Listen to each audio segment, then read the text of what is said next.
Every other weekend when I was a kid, I'd go to my dad's house, and we'd play Bloody Roar on his PlayStation 1. And for anyone who doesn't know, Bloody Roar was a fighting game, and the characters could transform into these half animal, half human hybrids mid fight. It was absolutely unhinged, completely fun, and peak 90s energy. And my dad would whoop my ass every single time. And I'd always ask him, "Dad, go easy on me." And he'd always say, "Son, if I go easy on you, how will you ever learn?" I use that line with my kids now every single time I beat them at Mario Kart.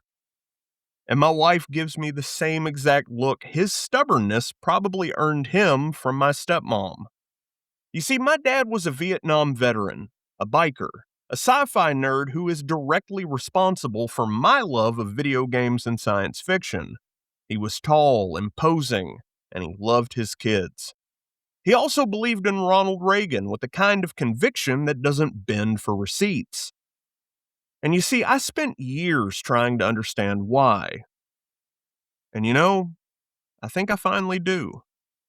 This is SideQuest Sunday, and part 2 of How Did We Get Here?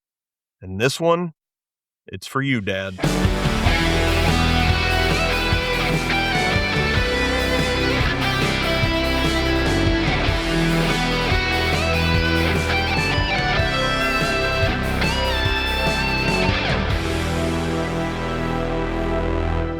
Now, before I get into any of the politics, I need to tell you who my dad actually was. Because this episode isn't about Reagan, it's about a man who believed in Reagan, and those are two very different things. My dad was a Vietnam veteran. He served when his country called. He came home to a country that had very complicated feelings about what he'd done there. And that specific experience, serving, sacrificing, coming home, and being met with ambivalence at best, shaped everything about how he saw the world after. He was also a biker, which is its own culture, its own code, its own philosophy. And the through line of that philosophy is a deep and healthy distrust of institutions, of authority, of the system. My dad probably didn't trust the government in ways that made complete and total sense given everything the government had put him through. Also, he was a sci-fi nerd. The reason I grew up loving video games and science fiction. The reason Saturday afternoons when I was at his house felt like the best possible version of the whole world. To steal a line from Guardians of the Galaxy Volume 2, which I really do think he would have absolutely loved that franchise of films. I didn't do none of it right, but I'm damn proud you're my boy. That sums up my dad. Fallible, complicated, present in the ways he knew how to be present. And at the end of the day, I knew he loved me. And that matters more than getting it all right. When I was about 16, we started studying Reaganomics in high school, supply-side economics, trickle-down theory, the idea that if you cut taxes on wealthy people and corporations, they'll invest that money back into the economy and the prosperity will trickle down to everyone else. And I remember sitting in that classroom going, hang on a minute, when people get richer, they just hang on to the money. That's what rich people do. That's why they're rich. And the next time I went to my dad's house, I looked at him and said, "Dad, Reaganomics does not make sense." And my dad, who didn't trust the government, who had a healthy skepticism of institutions, who taught me by example that you should question everything, told me that Reagan was right. And I have been thinking about that moment for 20-something years. And it wasn't because my dad was stupid, because he wasn't. And it wasn't because he didn't care about the truth, because he did. But because Ronald Reagan had done something to my father that I did not have the language for yet. He'd made him feel seen. And when someone makes you feel seen, and I mean really seen, in the specific way that a Vietnam veteran biker from Kentucky who felt like the country had forgotten him needed to feel seen. The receipts, they just don't land the same way. So let me tell you what Ronald Reagan actually sold. Not the policies, but that feeling. Because Edward Bernays, and if you haven't heard part one of this series, do me a favor, stop right now and go back and listen. He taught the world in 1928 that you don't sell people on facts. You sell them on identity, on belonging, on the story of who they are and why they matter. Ronald Reagan understood that instinctively. It's morning again in America.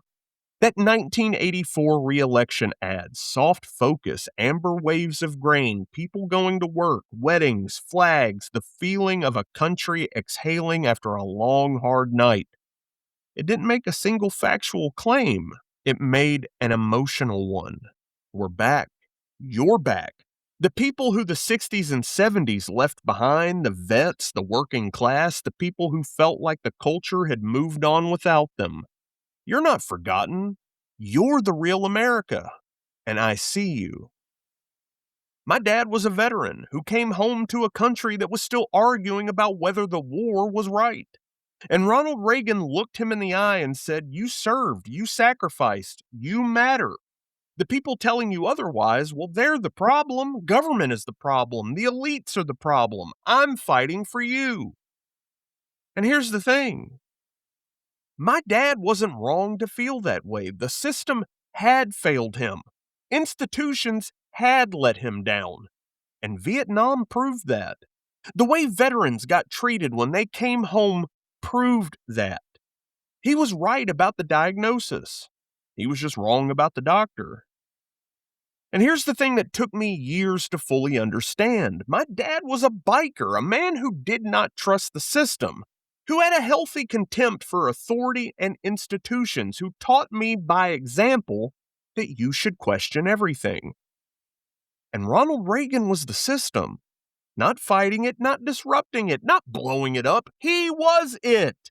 He cut taxes on the wealthy. He busted up unions. He gutted mental health infrastructure. He launched the war on drugs that filled prisons with working class people while Wall Street ran free. He deregulated the financial system in ways that eventually produced the 2008 collapse. Reagan didn't fight for people like my dad. He fought for the very people who own the things people like my dad worked on. But he was packaged brilliantly, deliberately, using every single technique Edward Bernays documented in 1928. As an outsider, just a regular guy, a cowboy, a man who spoke plain and meant it. Government is not the solution to our problem. Government is the problem. A biker from Kentucky heard all that and thought, finally, someone who gets it. And he wasn't wrong that the government had been the problem, for him specifically, in very specific and documented ways. He was just being handed that legitimate grievance by the people who were about to make it even worse. That's the move, guys. That's always the move. They don't create the anger. They just know where it lives, and they know exactly where to point it. And something else about my dad. He loved Trump for the exact same reason he loved Ronald Reagan. Here's a guy who's not a politician, but a businessman, someone who operates outside the system, someone who fights. And I would point to the bankruptcies, Trump Steaks, Trump University, Trump casinos, how many failed businesses, how many times he'd gamed the system and left regular people holding the bag. And my dad would always say, "See, that's what I mean, son. He knows how to work the system. That's exactly what we need." And I'd look at my dad and I'd say, "Dad, that's not outsmarting the system. That's cheating it." And the people who got cheated looked a lot more like us than they looked like Trump. And we'd go back and forth. And you know what? We never resolved it. Not even once, until the day my dad died. I want to be careful about how I say what I'm about to say, because I don't think my dad was a bad person for believing what he believed. I genuinely think my dad was a good man who was handed a legitimate grievance by people who understood exactly how to weaponize it. The same exact techniques that sold women cigarettes all the way back in 1929. The same techniques that manufactured consent for a coup in Guatemala. The same techniques that turned government is the problem into the operating system of American conservatism for 40 years. My dad didn't fall for a trick. He fell for the most sophisticated manipulation technology in all of human history, deployed by people who had studied Bernays, who understood that you don't argue with facts, you speak to identity. My dad was a Vietnam vet who felt like the country had forgotten him. He was a biker who didn't trust institutions. My dad was a working class man who wanted someone to look him in the eye and say, "You matter." Reagan said it. Trump said it. And both of them were lying through their teeth. But the need was real. And that's the part that breaks my heart. You see, my dad taught me something, and I really don't think he realized he was teaching it to me at the time.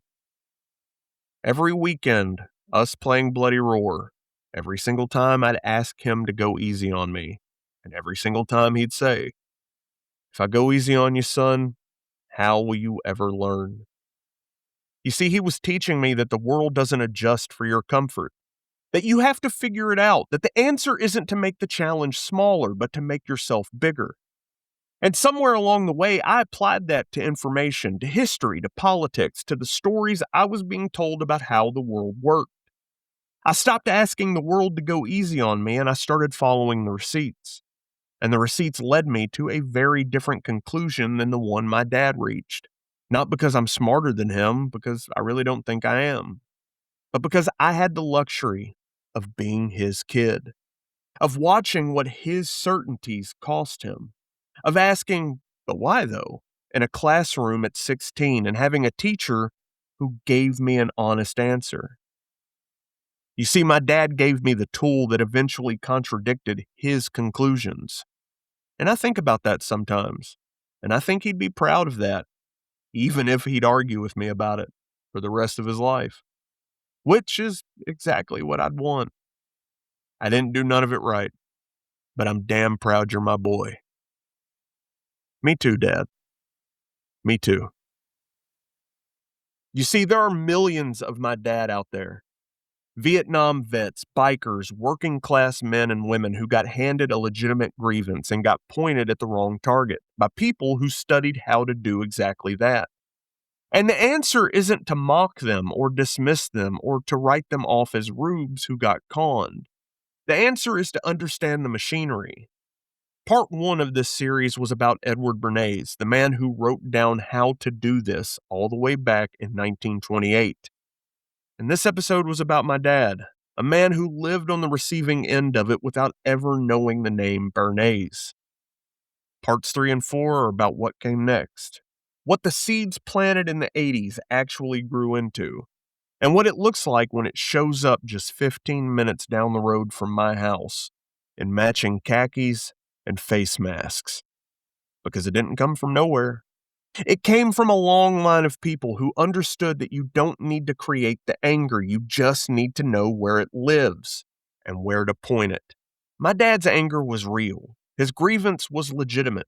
His love of his country was genuine. They just used all three of those things against him and against people just like him for 40 years. Like I've said on the History Rhymes episodes, history doesn't repeat, but it does rhyme. And that's going to do it for SideQuest Sunday. This has been part 2 of How Did We Get Here? Part 1, he wrote it down. It's already in the feed. And parts 3 and 4, they're coming for the next 2 Sundays. Before I get out of here, if you're watching on YouTube, be sure to like this video and hit subscribe and smash that bell so you never miss a drop. And if you're on Apple, Spotify, or wherever you're listening, please do me a favor and follow the show. Then leave a 5-star rating and review. Word of mouth and reviews are exactly how independent podcasts just like mine grow, and every single one of them matters.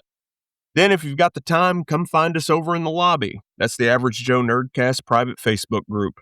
I'll drop the link to the group in the show notes, or you can head straight over to Facebook and in the search bar, just type Average Joe Nerdcast, the lobby, and you will find the page. Tell me about someone in your life who believed in something you just couldn't talk them out of. Not to mock them, but because I think a lot of us have that person. And I think understanding why matters more than being right. Drop it over in the feed. Shout out to my player 2. Thank you for letting me talk about Dad on a podcast and for understanding why I had to. You're the reason any of this happens. And Dad, I never got a chance to beat you at Bloody Roar. But you know what? I'm still figuring it out. You taught me how. I've been Nate. Always remember, they don't create the anger. They just know where it lives. Know the difference. Stay gold, nerd bold, and I'll catch you on the next one.